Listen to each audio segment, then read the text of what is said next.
tropa, may hindi tayo pantay na laki ng inakay dito yan mga tropa oh. Paano kaya nangyari yan mga tropa? Ano kaya kailangan natin gawin?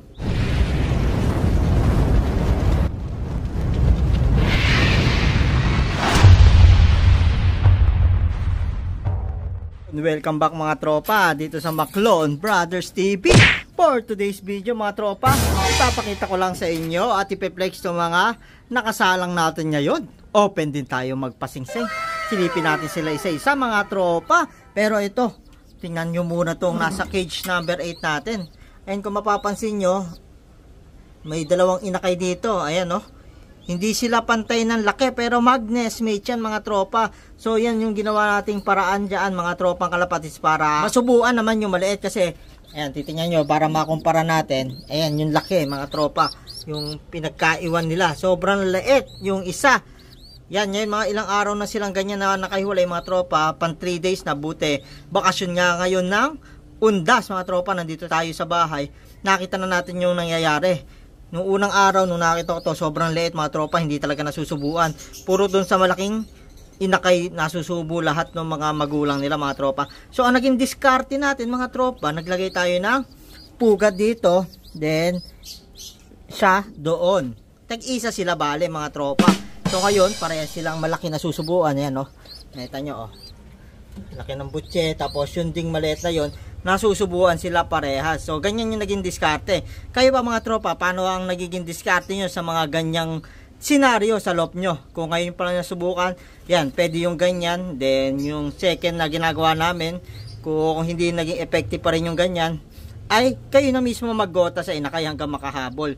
So ito mga 1 week, pagka medyo nakaparehas na halos, yung kaya na makipag-agawan ng maliit, pagsasamahin na natin ulit sila. Pero sa ngayon, ayan o, nagiging epektibo naman. Ito, marami lang subo din. Then yung isa, ay malaki na rin yung butche. Ayan mga tropa, o ha. Una talaga nakita ko yun mga tropa kalapatid, sobrang liit. Kaya pagkita ko pa lang, naglagay na ako ng isang paso dito. Tapos nung umaga nagpatuka ako, yun sakto, parehas sinusubuan, nakita ko mga tropa. Kaya talaga nasa observation natin yan mga tropang kalapatids kung paano yung magiging diskarte natin. Kung di naging epektibo yun, bibili na ako na sana ng panggota kasi nasira na yung panggota namin. Matagal na akong di nagogota mga tropang kalapatids kasi ganyan lang namin ginagamit yung gota pagka may inakay na hindi sila parehas ng laki o kaya hindi nakakapagsubo na maganda yung magulang o kaya yung isa pinahinga na natin yung magulang. So ganun nangyayari. So ito mga tropang kalapatids, papakita ko naman sa inyo. So nawala na dito yung mga African nga pala natin. Ito muna. Bala ko dito maglagay ng ng Noble Cage mga tropa pag nakakuha na tayo ng sponsor. Baka naman pagka medyo nagkapondo-pondo tayo mga tropa, palalagyan na lang natin dito ng Noble Cage yan. Aayusin natin to. So nakita nyo nandito yung ibang double cage natin dati. Inalis na natin kasi pinaglagyan ng African. So ito, pakita ko rin po na yung mga alaga nating African nga pala yan mga tropa. So ito yung mga African lovebirds natin. Yan. So dito na, ito yung mga nakalagay dati doon. Kaso ang problema parang may mga langgam doon sa gilid-gilid doon eh. So nilalanggam yung pugaran. Minabuti na natin na ilabas para mas maganda tingnan. So ito yung flight cage natin mga tropa. Ito ay lang, bunga lang to ng ng pag-swap natin ng mga kalapate. Sa kalapate rin galing to mga to. So yan, pinaghiwa-hiwalay natin. Ito mga inolines mga tropa. Tapos ito, mga dilute yun nandito. Tapos may pale palo, tas etong wild type na green perso. Yun muna pinagsama-sama ko kasi konti pa lang sila mga tropa eh. Pag sa marami na sila, hahanap pa tayo ng isang flight cage para hiwa-hiwalay yung kada lahi para hindi sila magsama-sama. So may mga nakabreed dito mga tropa. Dito yung project natin na Opa Dilute. Then dito ay Lutino Opa Project. Then ito rin ay Lutino Opa Project. So ito, dalawang yellow bull yan mga tropang kalapatids. Mga pinangswap lang natin ng kalapate. Yan. Tapos ito mga double cage na itong tatlo, dating pang kalapate. Nilagay natin muna pang ibon. So ito yung binili lang natin yung flight cage. Yan. Siyempre, mahilig tayo sa ibon. Ibon. Mga tropang kalapatids. So back tayo sa topic natin. Papakita ko nga pala sa inyo yung mga natin. Oh, ayan, pasok tayo ulit. Papakita ko sa inyo yung mga nakasalang natin. So open tayo magpasingsing sa mga gusto. Yung iba kakukuha lang ng mga pinasingsing nila. Ngayon available yung ibang breeders natin na to mga tropa. Ito, pwedeng hindi ito hindi ito panlipad mga tropa, inbreeding na to Si Tatay Nitro, yung Barako, then anak ni Red Nitro. Maglolo to mga tropa, kaya inbreed to, pantabisana to. Yan. Pero kung meron may gusto, pero isa-isa lang mga tropa, ang pwede kong ilabas dito. So yan brown na, red check mga tropa mga kapatid. So ganyan yan ang kalalabasan sigurado, brown to. Inbreed pa mga tropa, maglolo to mismo. Ito yung mismong tatay ni Red Nitro, and ito anak ni Red Nitro, yung multiple pulling winner natin. So itong nasa cage number 2 naman natin, yan, yung babae na to, yung may puti, lahi ni Pulling King. Then yung Barako ay yung acquire natin na 6 overall champion. Complete clacking sa talunan 2024 na summer race mga tropa. So yan, nakapaglabas na rin tayo ng inakay dito, nakapagpasok-sok ng isa nating tropang taga Santa Maria. So ito yung sumunod, papa-ending naman natin mga tropa. So may isa pa silang clutch, ayan, parehas may similya. Pwede dito mga tropang kalapatids. Kung di makukuha, tatry na nating ilipad ito. Anak na ito, makapaglipad tayo sa next year mga tropa. Mukhang kaya na natin maglipad nun. So ito pa yung isa nating nakabreed dito, si Solo. Ito, kung natatandaan nyo si Solo natin, 2 times Claveria finisher natin. Kapatid na buo to ni Sprinter King, yung champion natin ng sprint race yan. Full brother to mga tropa. Siya naman ay 2 times Claveria finisher mga tropa. Then ang kaparis niya naman ngayon ay ang Thailand line ni Sir Sky Glory Lop. Yan, naka-personal band ni Sky Glory Lop yan mga tropa. So ang cross neto ay yung 10th overall Pamok Thailand cross sa 7th overall Pamok Thailand mga tropa. So yan, may dalawang inakay dito. Di na nasing-sing yan. Nalimutan ni Marlon sing-singan. So yan, parehas to walang sing-sing. I-stack na lang natin to mga tropa. Sayang, hindi natin nasing-singan. Masusubukan sana yan, parehas healthy sana. Ito nasa cage number 4 naman natin mga tropang kalabatis. Ay, ito hindi nila anak to. Payaya ko lang tong dalawa na to. Yung Opal, na-donate natin ito sa auction for Akos. Kukunin na to bukas ng nanalo sa auction for Akos. Yan, dinonate natin yan. Tapos itong isang blue bar, yan. Pakasubukan na natin ilipad. Ito ay inbreeding naman ni 6 points. Line natin, ito si 6 points. Yung 2018 na North finisher natin. Last lap lang nag-cut off. Kaya 6 points siya, 7 laps. 6 lang yung naklak niya, kaya 6 points siya pangalan. Inbreeding siya mga tropa. Ito anak niya na cross sa Koopman Peter C. So nag-i-inbreed tayo dito para makapagtabi tayo ng mga lahi pa niya. Then sa cage number 5 natin, ayan, ito ang si Boss Red Nitro. Yan, cross naman sa Lolita Raiso mga tropang kalapatids. Ito ay Lolita Raiso, si Boss Red Nitro. Yan yung yan lahi na to mga tropa. Ito si Red Nitro mismo, yung nananalo natin ng pooling ilang beses mga tropang kalapatids, ilang beses nag-lap winner.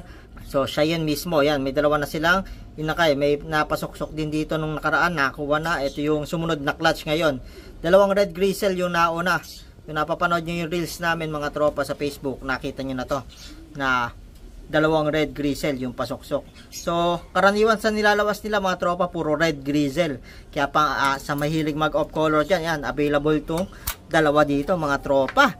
PM Istaki sa Facebook natin mga tropa. So ito naman sa cage number 6 natin ay Banopen na hen, then Homo Andalusian. So kung mahilig na kayo sa mga brown, ito pa, off color na off color, Homo Andalusian. Kasi yan yung anak nila, napakaganda na ito. Siguro mga tropa, kakaiba.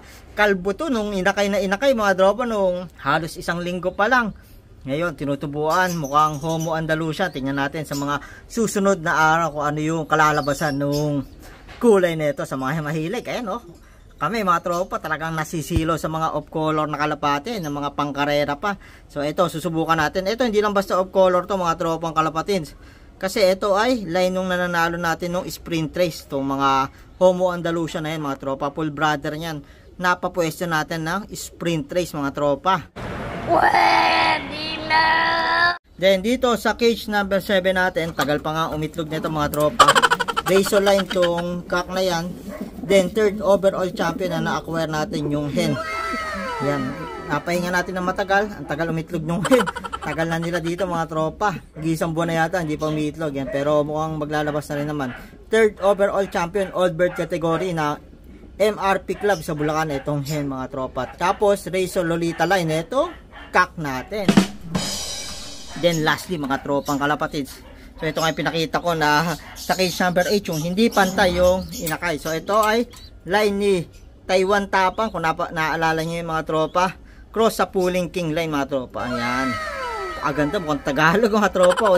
Orange na orange yung mata, nakakatawa. Napakaganda mga tropa kalapati. So zoom natin. Oh ha, ganda mga tropa. Yung mata niya mga tropa kalapati. So parang nagliliyab.